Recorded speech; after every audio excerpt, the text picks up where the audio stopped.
Welcome to the Better Together Here podcast with your hosts Devin and Ashley, helping you make the most of your time in New York City.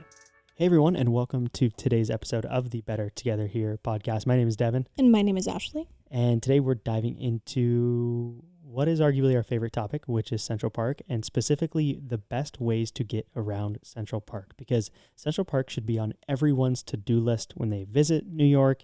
Even if you live here, you should be going to the park frequently. It is, in our opinion, one of the best parts of the city. It is a beautiful park, massive, massive park, hundreds of acres with so many different playgrounds and water features and statues and just pieces of history that you can take a part of. So we're going to tell you the best ways and the worst ways and ways you shouldn't get around Central Park. So let's get right into it. It truly is such a central location, too, that it should be pretty easy to fit into your itinerary. Did you like my pun? Yes. First things first, let's get this one out of the way because this is what you should not do. But we're still going to talk about it because you have your own decisions to make. Pedicabs and horse-drawn carriages. So pedicabs are those bikes where it has kind of a seat on the back where people can sit, two, sometimes three people, and it's a guy pedaling you around Central Park. The prices, well, let's just say first, the pedicab guys, as people who live here, they're pretty reckless to start. Yeah. And I wouldn't trust them as far as prices are concerned because we've mentioned this before on other podcasts, but they really will try to price gouge people and tell you one price and try to charge a different price. And we've seen several fights with people getting off pedicabs fighting about the price. So I wouldn't trust them. Yeah, and the challenge, too, is that some of them are actually, not certified, but they have, a license, and they are approved to be doing pedicab rides in Central Park. The problem is that there are many who are not, and it's hard to know the ones that are or aren't, and usually the ones who are not are the ones who are going to ultimately price gouge you, and you're going to have no repercussions. So the cost that they have marked on the website, at least, is $3 to $7 per minute. Sometimes it's as high as $10. Again, it's just it's kind of a crapshoot, and sometimes they'll post it on their pedicab and then they'll tell you something different. It's just, I don't know. It's not the way to go. Even as a discounted price on the Central Park website itself, it lists the tours as $150 per hour. So honestly, that's just so expensive. And to be honest, I have never looked at anyone on those Central Park pedicab tours and been like, wow, they look like they're having a great time. Everyone seems like this isn't that fun and I'm not actually seeing very much and maybe I should have done something else. Which is part of the challenge with those pedicabs is that you aren't actually going to see stuff very well because you're trying to maximize your time. They're going to be on the kind of bike path that goes around Central Park, but you're not going to really have time to get out and stop and go actually look at things or take pictures or be there. So it's kind of just more of an amusement park ride. I don't know. It's not the option, which is similar to the horse-drawn carriages. The horse-drawn carriages, number one, are extremely expensive. You're looking at $120 for a 30-minute ride or $160 for a 45-minute ride, and that doesn't include tip. And if you do the walk-up pricing, it'll be way more expensive. It's just really expensive, and similarly to the pedicabs, you're only seeing what you can see from the bike path. You're not really experiencing the park itself. You're just experiencing kind of the views of it, if that makes sense. I don't believe that we should have horses in the middle of New York City, and there's plenty of video footage if you feel like getting on the internet and feeling bummed out. These horses are not treated well. There's a lot of animal abuse that goes on, so I generally just don't recommend supporting this industry, but take that with a grain of salt. If it's on your New York City bucket list to go do a horse-drawn carriage, go do it. That's your business, but I personally think that there are a lot better ways to see the park. Without supporting animals living in tiny cages and never having the opportunity to run.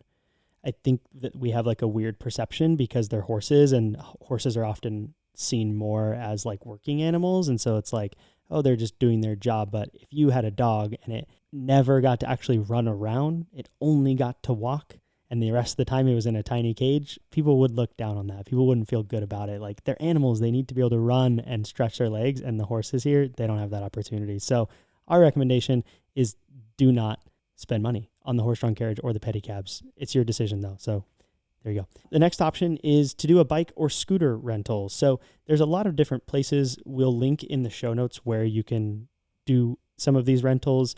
The prices generally for bikes, anywhere from like $10 to maybe $15 an hour, where you're going to an actual bike rental shop. A lot of them are very close to Central Park.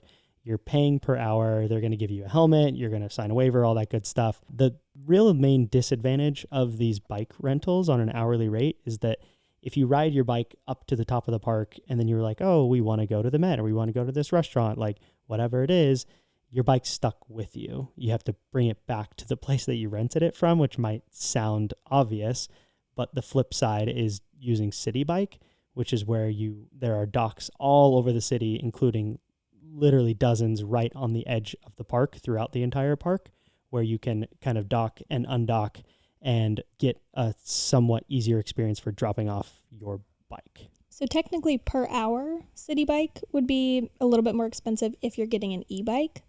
If you're getting a regular bike, I think it would probably be a little bit cheaper to ride a Citi Bike if you were just going to do an hour-long trip. However, the e-bikes that Citi Bike has are a really great way to get around and minimal effort, especially if you're riding around in the middle of the summertime. You don't want to work up even more of a sweat.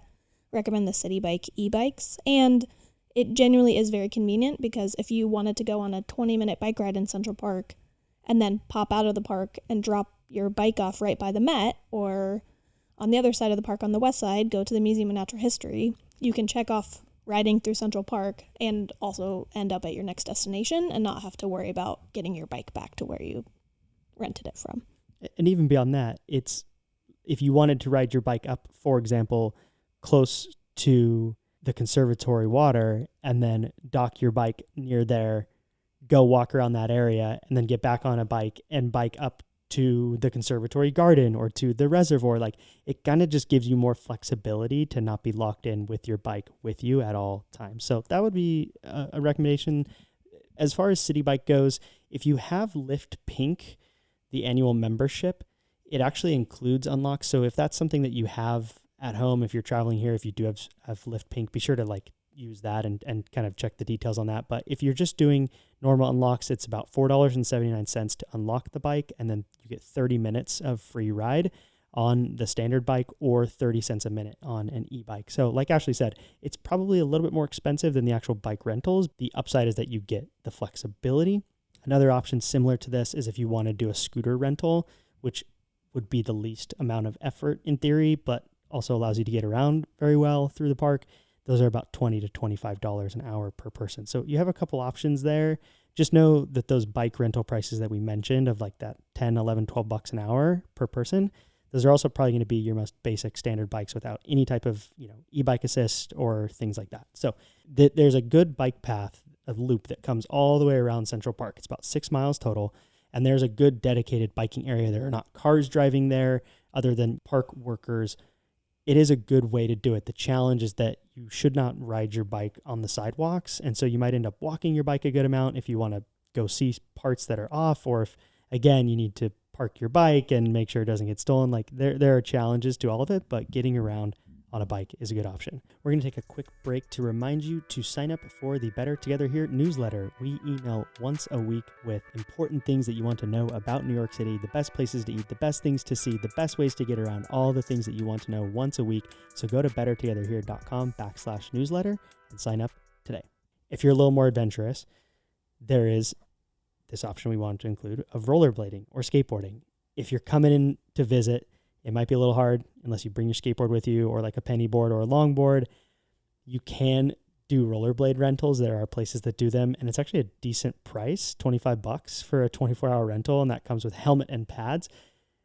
This option, you better be good at rollerblading because Central Park's not the easiest place to get around because there's a lot of people on bikes, and there's horse-drawn carriages, and there's pedicabs, and there's scooters, and there's skateboards, and there's people walking, and there's dogs. Rocks on the road. Yeah. Lots of obstacles. So this is probably our most adventurous option. However, like Devin said, you better be good at skateboarding or you better be good at rollerblading because this is not the place to come and learn.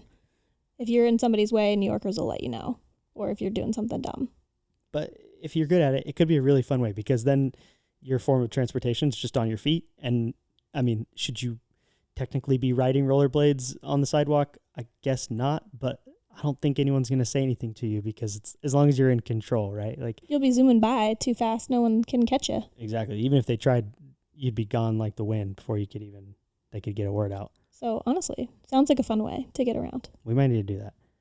We have skateboarded around Central Park. We like to skateboard and pennyboard. We'll tell you a little insight on our best way. This is not going to be applicable to everyone, but our best way of getting around Central Park. So Ashley has an electric scooter, like the stand-up version, that she uses to get to and from work. And what we'll do sometimes when we're going to the park, for like a picnic or like a hangout with friends in the park where we have a lot of supplies. Yeah, Ashley will be on her scooter, sometimes sitting on so it's a stand-up scooter, but she'll be sitting on her scooter on a cooler with our drinks and snacks in it, and then she'll put the dog leash around her waist, and I'll hold the end of the dog leash and skitch behind on a penny board. It's an amazing experience. We'll try to include a video on the article version of this episode, but we are definitely a sight to see when we're doing that. We get a lot of looks, but I'll tell you what, it's super efficient. Again, that's just like a unique thing. Sorry, you probably won't be able to do that, but you can imagine how great it is. And that leads us to something you can do, which is this episode's You'll Have to Check It Out segment, which is the Turnstile Underground Market. We chose this as this episode's You'll Have to Check It Out segment because it is very close to Central Park, and most people, if they are visiting or even live here and are coming up from downtown or whatever, you're usually going to check out more of the southern part of Central Park, and this is right near there. It is located in the Columbus Circle subway station, which is basically on the bottom left corner of Central Park, and it's right under the shops at Columbus Circle. Basically, it's this underground market that has dozens of different food spots, shops, desserts, drinks. There's a barber shop. I mean, there's all kinds of different little things in here, and they're just small storefronts. What's fun is, like many markets, you can kind of, if you go with a couple people, you can grab a few different things and everyone can share. It's just a nice place to go grab some snacks or food and maybe pop out into the park. One place I highly recommend inside the Turnstile Underground Market specifically is the Donuttery. It's a small donut chain.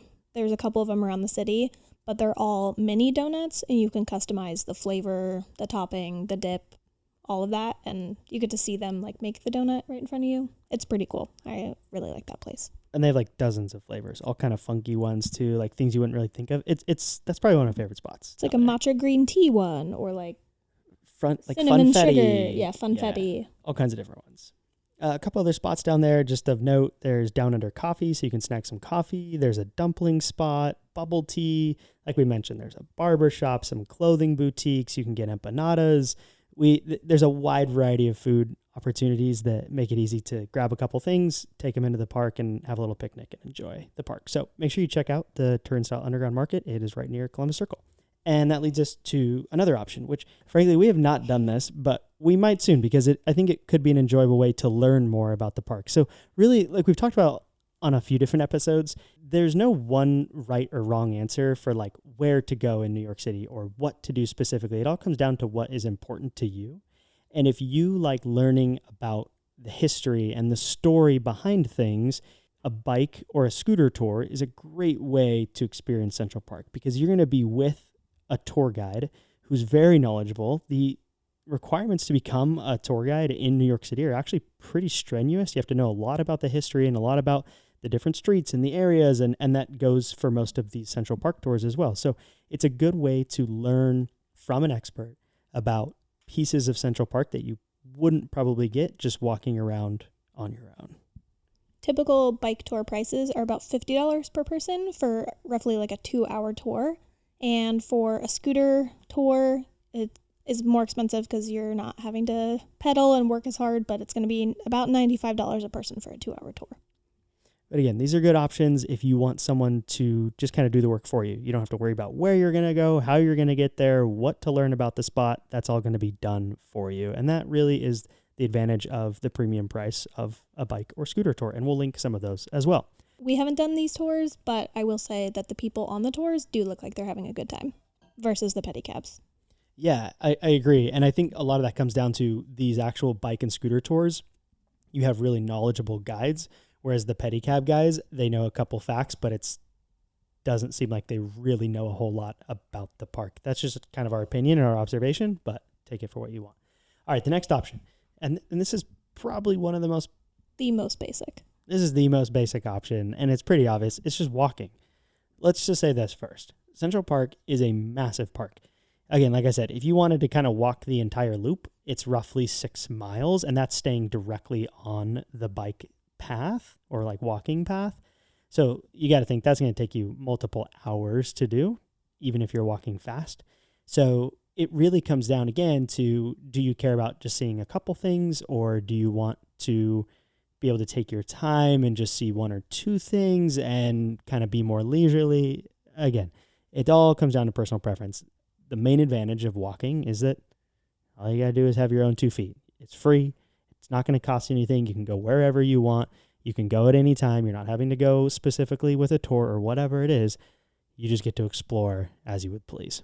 And if you are going to walk, you should check out the free Central Park audio guide if you want to learn a little bit more about the history and the sites that you're seeing around a lot of the main sites and tourist attractions. There'll be a QR code for you to download an app and listen to the free Central Park audio guide. And we've done a full episode about that, so we'll link to that as well in the show notes. It's probably our favorite way to get around. A lot of that is because we have dogs and we end up doing a lot of walking in Central Park, but it's a great way to explore. And that leads us to our last option, which arguably is the best route to do this, and that is a combination of using the subway and walking. And no, there are not subway stops inside Central Park. There's not like a tram or something like that. That would be cool. But this just means taking the subway to certain pockets of the park, exploring that part of the park, and then hopping back on the subway and maybe going to a different park. Or again, like in this instance, it's a nice way to say, all right, for example, if you're going to go to the Museum of Natural History one day, you can go, take the subway up to the Museum of Natural History, explore there, go explore the park, take the subway back up or back down, explore southern parts. And then the next day, if you're going to the Met, you can kind of do a similar thing, go to the Met, but then explore the east side of the park. So you can kind of get creative with it there. But this is a really fantastic option. One plug for this option is if you're on the west side of the park, if you go to the 72nd Street stop on the BC line, that stop will drop you off right next to the lake, Bethesda Terrace, Bow Bridge, Strawberry Fields, and the Ramble.